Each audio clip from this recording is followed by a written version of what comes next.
नमस्कार, मैं हूं सुरेंद्र ठाकुर। आपका स्वागत है लोकतंत्र प्रहरी के 8 PM न्यूज में, जहां हम देखेंगे दुर्ग जिले समेत प्रदेश एवं देश विदेश की कुछ प्रमुख खबरें। तो आइए शुरू करते हैं खबरों का सिलसिला दुर्ग जिले से। दुर्ग के रविशंकर स्टेडियम में राष्ट्रीय पर्व का आयोजन पूरे गरिमा और उत्साह के साथ किया गया। केंद्रीय आवास एवं शहरी कार्य राज्य मंत्री तोखन साहू ने ध्वजारोहण कर परेड की सलामी ली। कार्यक्रम के दौरान मुख्यमंत्री के संदेश का वाचन भी किया गया, जिसमें प्रदेश के विकास, सुशासन और जन कल्याणकारी योजनाओं पर प्रकाश डाला गया। इस अवसर पर स्वतंत्रता संग्राम सेनानियों और शहीद पुलिस कर्मियों के परिजनों को सम्मानित किया गया। साथ ही स्कूली बच्चों द्वारा देशभक्ति गीतों पर मनमोहक प्रस्तुतियां दी गयी। अलग अलग क्षेत्रों से उत्कृष्ट कार्य करने वाले 83 लोगों को प्रशस्ति पत्र देकर सम्मानित भी किया गया। 77वें गणतंत्र दिवस के अवसर पर दुर्ग स्थित SR हॉस्पिटल एंड कॉलेज में एक भव्य और गरिमामय समारोह का आयोजन किया गया। मुख्य अतिथि SP STF त्रिलोक बंसल ने ध्वजारोहण कर कार्यक्रम का शुभारंभ किया और शहीद जवानों को श्रद्धांजलि अर्पित की। इस अवसर पर अंतर्राष्ट्रीय क्रिकेट खिलाड़ी राजेश चौहान, समाजसेवी एवं वरिष्ठ पत्रकार भी उपस्थित रहे। कार्यक्रम के दौरान क्रिकेट महासंग्राम के विजेता को सम्मानित किया गया। पूरे परिसर देशभक्ति के नारों से गुंजायमान होता रहा।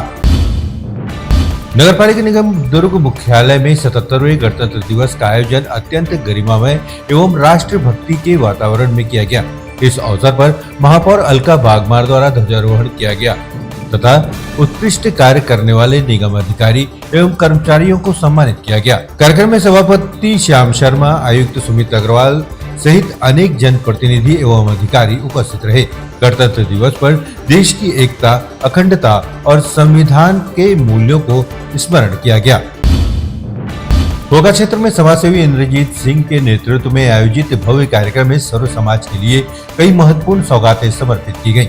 कार्यक्रम का मुख्य आकर्षण रहा वीरा जी के अंगना में नवनिर्मित विशाल डोम शेड और 100 फीट ऊंचे गौरवशाली ध्वज का भव्य ध्वजारोहण। इस अवसर पर इंद्रजीत सिंह ने सर्व समाज के गणमान्य नागरिकों, जनप्रतिनिधियों और समाज सेवियों का आत्मीय सम्मान कर सामाजिक एकता का मजबूत संदेश दिया। हजारों की संख्या में मौजूद लोगों की उपस्थिति ने इस आयोजन को सामाजिक समरसता और एकजुटता का प्रतीक बना दिया। स्थानीय लोगों ने इस जनहितकारी पहल की जमकर सराहना की और इसे क्षेत्र के विकास की दिशा में एक बड़ा कदम बताया। गणतंत्र दिवस के मौके पर भिलाई के सेक्टर 6 स्थित लाल मैदान में उस वक्त हंगामे की स्थिति बन गई, जब हेलमेट वितरण और बाइक रैली के लिए जुटे भाजयुमो कार्यकर्ताओं के बीच कुछ स्टंटबाज युवकों की एंट्री हो गई।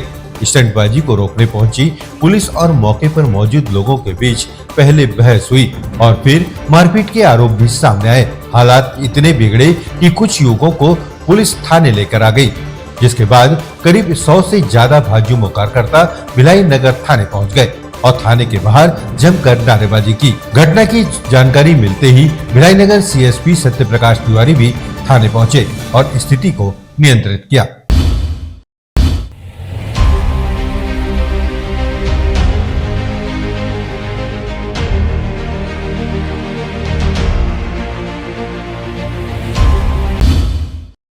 आइए अब नजर डालते हैं प्रदेश की कुछ खास खबरों पर। 77वें गणतंत्र दिवस के अवसर पर कर्तव्य पथ पर प्रस्तुत छत्तीसगढ़ की झांकी ने देश दुनिया का ध्यान अपनी ओर खींच लिया। स्वतंत्रता का मंत्र वंदे मातरम थीम पर आधारित इस झांकी में जनजातीय समाज के वीर नायकों, उनके बलिदान और अदम्य साहस को प्रभावशाली रूप से प्रस्तुत किया गया। नवा रायपुर अटल नगर में स्थापित देश के पहले जनजातीय डिजिटल संग्रहालय की झलक वीर गुंडाधर और छत्तीसगढ़ के प्रथम शहीद वीर नारायण सिंह की गौरवगाथा ने दर्शकों को भाव विभोर कर दिया। पारंपरिक लोक नृत्य करते कलाकारों ने छत्तीसगढ़ की सांस्कृतिक विरासत को राष्ट्रीय मंच पर गौरव के साथ प्रस्तुत किया। आज पूरे देश में 77वां गणतंत्र दिवस पूरे उत्साह और गौरव के साथ मनाया जा रहा है। छत्तीसगढ़ की राजधानी रायपुर में भी गणतंत्र दिवस का मुख्य समारोह भव्य रूप से आयोजित किया गया, जहां राज्यपाल रेमंड डेका ने पुलिस परेड ग्राउंड में राष्ट्रीय ध्वज फहराया और परेड की सलामी ली। इस दौरान राज्यपाल ने प्रदेश के विकास, सुरक्षा, शिक्षा, स्वास्थ्य और भविष्य की योजनाओं पर बड़ा संदेश दिया। उन्होंने विकसित छत्तीसगढ़ के संकल्प, निवेश, नक्सलवाद उन्मूलन, महिला सशक्तिकरण, किसानों, स्वास्थ्य और शिक्षा से जुड़ी बड़ी घोषणाएं की। जगदलपुर का ऐतिहासिक दलपत सागर 3 लाख दियों की रोशनी से जगमगा उठा। नगर निगम एवं जिला प्रशासन ने संयुक्त रूप से एक दिया स्वच्छता के नाम और एक दिया वंदे भारत के नाम भव्य दीप उत्सव का आयोजन किया गया। प्रदेश के उप मुख्यमंत्री अरुण साव की उपस्थिति में वंदे भारत की 150वीं जयंती को ऐतिहासिक रूप से मनाया गया। इस दौरान आतिशबाजी, सामूहिक गायन और बस्तर के लोक कलाकारों की प्रस्तुति ने कार्यक्रम को यादगार बना दिया। सरकार ने दलपत सागर के सौंदर्यीकरण के लिए 10 करोड़ रुपए की स्वीकृति दी है, जिससे यह स्थान पर्यटन और जल संरक्षण का बड़ा केंद्र बनेगा। छत्तीसगढ़ के नक्सल प्रभावित क्षेत्रों से ऐतिहासिक तस्वीरें सामने आई हैं। 26 जनवरी 2026 को बस्तर के 41 गांवों में पहली बार गणतंत्र दिवस मनाया गया। बीजापुर, नारायणपुर और सुकमा जिलों के उन गांवों में तिरंगा फहराया गया जहां आजादी के 78 साल बाद भी लोकतंत्र नहीं पहुंच पाया था। नक्सलवाद के खिलाफ केंद्र और राज्य सरकार की संयुक्त कार्रवाई के बाद इन इलाकों में शांति और विकास की शुरुआत हुई है। कर्रे गुट्टा पहाड़ जैसे नक्सलियों के गढ़ में तिरंगा फहराना भारत की सुरक्षा व्यवस्था और लोकतंत्र की बड़ी सफलता है।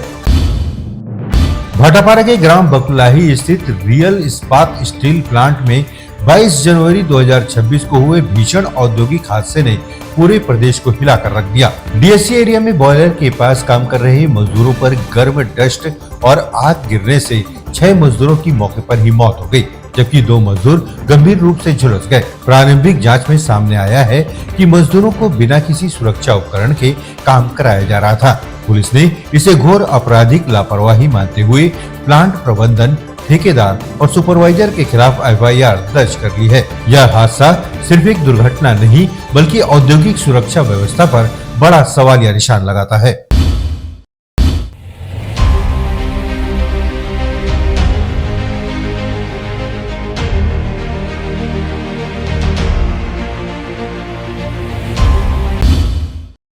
आइए अब नजर डालते हैं देश विदेश की कुछ खास खबरों पर। भारत आज सोमवार 26 जनवरी 2026 को अपना 77वां गणतंत्र दिवस मना रहा है। कर्तव्य पथ पर आयोजित भव्य परेड में भारत की सैन्य ताकत, लोकतांत्रिक मूल्य और सांस्कृतिक विरासत की शानदार झलक देखने को मिली। इस वर्ष गणतंत्र दिवस के मुख्य अतिथि यूरोपियन परिषद के अध्यक्ष एंटोनियो कोस्टा और यूरोपीय आयोग की अध्यक्ष उर्मिला वॉन डेर लेन रही। ऑपरेशन सिंदूर की ट्राई सर्विसेज झांकी डीआरडीओ की hypersonic missile, Rafale fighter jets और ड्रोन शक्ति ने दुनिया को भारत की बढ़ती रक्षा क्षमता का संदेश दिया। इस साल की थीम वंदे मातरम की 150वीं वर्ष रही, जो राष्ट्रीय गीत की ऐतिहासिक यात्रा को समर्पित है। मुख्यमंत्री हेमंत सोरेन का यूनाइटेड किंगडम दौरा झारखंड के लिए एक ऐतिहासिक उपलब्धि बनकर उभरा है। ऑक्सफोर्ड विश्वविद्यालय से सेंट जॉन्स कॉलेज और सोमरविल कॉलेज के दौरे ने राज्य को अंतर्राष्ट्रीय शिक्षा नीति और सतत विकास के मंच से जोड़ा। सेंट जॉन्स कॉलेज में मरांग गोम के जयपाल सिंह मुंडा से जुड़े दुर्लभ अभिलेखों का अवलोकन कर मुख्यमंत्री ने उनकी विरासत को नमन किया। वहीं सोमरविल कॉलेज में जलवायु परिवर्तन, आदिवासी कल्याण और नीति निर्माण पर गहन चर्चा हुई। यह दौरा झारखंड की वैश्विक पहचान और भविष्य की साझेदारी की दिशा में मील का पत्थर साबित होगा। उत्तराखंड में धार्मिक स्थलों की परंपरा को लेकर बड़ा फैसला सामने आया है। बद्रीनाथ और केदारनाथ धाम समेत बद्री केदार मंदिर समिति के अधीन आने वाले सभी मंदिरों में गैर हिंदुओं के प्रवेश पर प्रतिबंध लगाने की तैयारी है। बीकेटीसी अध्यक्ष हेमंत द्विवेदी के अनुसार यह फैसला देवभूमि की धार्मिक अस्मिता और सांस्कृतिक विरासत की रक्षा के उद्देश्य से लिया जा रहा है। उन्होंने कहा है कि परंपरागत रूप से केदार खंड से मानस खंड तक स्थापित मंदिरों में गैर हिंदुओं का प्रवेश वर्जित रहा है, लेकिन पूर्ववर्ती सरकारों के दौरान इन परंपराओं का उल्लंघन हुआ। सरकार और मंदिर समिति के समन्वय से अब परंपरा के विधिवत पालन की सुनिश्चित करने के लिए यह ठोस कदम उठाए जाएंगे। बांग्लादेश की टेक्सटाइल्स इंडस्ट्री इस वक्त गंभीर संकट के दौर से गुजर रही है। देश के टेक्सटाइल्स मिल मालिकों ने साफ चेतावनी दी है कि अगर सरकार ने ड्यूटी फ्री यॉर्न इंपोर्ट को बंद नहीं किया तो 1 फरवरी से देश भर में बिलें बंद कर दी जाएंगी। बीते कुछ महीनों से गैस की कमी, अनियमित सप्लाई और बढ़ती ऊर्जा कीमतों ने हालात और खराब कर दिए हैं। अब तक 50 से ज्यादा मिलें बंद हो चुकी हैं, हजारों मजदूर बेरोजगार हो चुके हैं और करीब 10 लाख नौकरियों पर खतरा मंडरा रहा है। अमेरिकी राष्ट्रपति डोनाल्ड ट्रंप की सख्त इमिग्रेशन पॉलिसी अब अमेरिका के भीतर भी आग बन चुकी है। जनवरी से अब तक 5 गोलीबारी और फेडरल हिरासत केंद्रों में 6 अप्रवासियों की मौत हो चुकी है। ट्रंप प्रशासन इसे सेल्फ डिफेंस बता रहा है, लेकिन सवाल यह है कि क्या अब अमेरिका में इंसान की जान से ज्यादा अहम इमिग्रेशन टारगेट हो गए हैं।